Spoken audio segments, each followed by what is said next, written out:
Gatwech, costly ship, lang nath. One evening, Gatwech decided to treat himself to drink at a local bar. He was planning to stay long, just one bottle of beer and then head home. As he sat down and took his first sip, a beautiful young woman named Gatwech caught his eye. She smiled at him, and before he knew it, they were deep in conversation. Gatwech was enjoying their chat when Gatwech suddenly asked if she could call a friend. The bar was noisy, and she explained that she needed to step outside to hear properly. Trusting her, Gatwech handed her his phone without hesitation. She walked toward the door, and he watched as she disappeared into the night. Minutes passed, then hour. Gatwech waited, his beer untouched, but Gatwech never returned.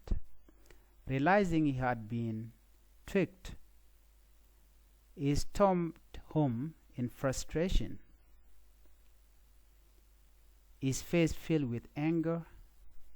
The next morning, determined to find her, Gatwech searched around town. By some stroke of luck, he spotted Gatwech walking with a group of friends. He approached her and demanded his phone back.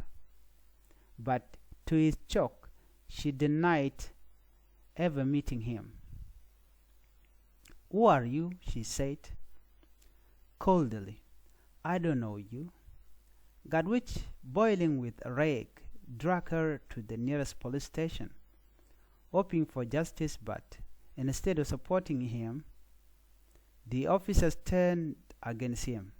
"Why did you give your phone to a stranger?" one officer asked. "This is your own fault," another added. To Gatwech's disbelief, he found himself arrested for making false accusation. The police dismissed his case, warning him that trusting random people at a bar was a foolish mistake. That night, as he sat in the cell, Gatwech realized that his plan for just one sip had cost him more than just a phone. It had taught him a painful lesson about trust. Moral of the story: alcohol and cloud judgment and trusting strangers blindly can lead to trouble.